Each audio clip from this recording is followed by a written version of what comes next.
ചെല്ലാനം പുത്തൻതോട് മുതൽ ഫോർട്ട് കൊച്ചി വരെയുള്ള പ്രദേശങ്ങളിൽ കടലാക്രമണം രൂക്ഷം. ഇതോടെ പ്രതിഷേധവുമായി ജനങ്ങൾ രംഗത്തെത്തി. ജനകീയ വേദി ജൂൺ 30-ന് ചെല്ലാനം ഫോർട്ട് കൊച്ചി തീരദേശ ഹർത്താൽ പ്രഖ്യാപിച്ചിട്ടുണ്ട്. എല്ലാ സാധനവും നശിഞ്ഞു, ഞങ്ങളുടെ വീട് വരെ നശിഞ്ഞു. ഞങ്ങൾക്ക് ഒരിടവും ഇല്ല പോയി കിടക്കാൻ. ഞങ്ങൾ എന്ത് ചെയ്യും? സർക്കാർ ഞങ്ങളെ കാണണ്ട. അവരുടെ കണ്ണിലും മണ്ണാണ് വീണേക്കണം. ഞങ്ങളെ കാണുന്നില്ല.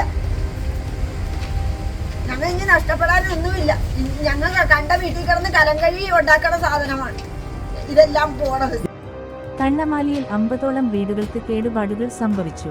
നിരവധി വീടുകളിൽ വെള്ളം കയറിയതോടെ വീട്ടുപകരണങ്ങൾ ഉൾപ്പെടെ നശിച്ച നിലയിലാണ്.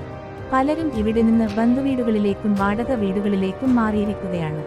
4 വർഷത്തിനിടെയുണ്ടായ ഏറ്റവും വലിയ കടലാക്രമണമാണ് Kannamaly, Cheriyakadavu, water tank, Kattiparambu പ്രദേശങ്ങളിലുണ്ടായതെന്ന് Fort Kochi Chellanam Janakeeya Vedi chairman VET Sebastian പറഞ്ഞു. കടലാക്രമണം തടയുന്നതിനുള്ള താൽക്കാലിക സംവിധാനമായ ജിയോ ബാഗുകൾ കുറച്ച് സ്ഥാപിച്ചിരുന്നു. അതേസമയം ജിയോ ബാഗുകൾ സ്ഥാപിക്കാത്ത സ്ഥലങ്ങളിലാണ് കടലാക്രമണം കൂടുതലായി അനുഭവപ്പെട്ടത്.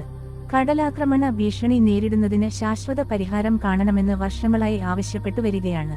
ഈ മഴക്കാലം ആരംഭിക്കുന്നതിന് മുമ്പ് ജിയോ ബാഗുകൾ സ്ഥാപിച്ച് താൽക്കാലിക പരിഹാരം ഉറപ്പാക്കണമെന്ന് ആവശ്യപ്പെട്ടിരുന്നു. എന്നാൽ സർക്കാർ ഇടപെടൽ വൈകുകയായിരുന്നു. കഴിഞ്ഞ ദിവസമാണ് 1.25 കോടി രൂപ അനുവദിച്ചത്. മഴക്കാലം തുടങ്ങിയതിനുശേഷം നടത്തുന്ന പ്രവർത്തനങ്ങൾ ഫലപ്രദമല്ലെന്നും സെബാസ്റ്റ്യൻ ചൂണ്ടിക്കാണിച്ചു. ജനപ്രതിനിധികൾ ഉൾപ്പെടെ ആരും തങ്ങളെ തിരിഞ്ഞു നോക്കുന്നില്ലെന്നും അദ്ദേഹം കുറ്റപ്പെടുത്തി.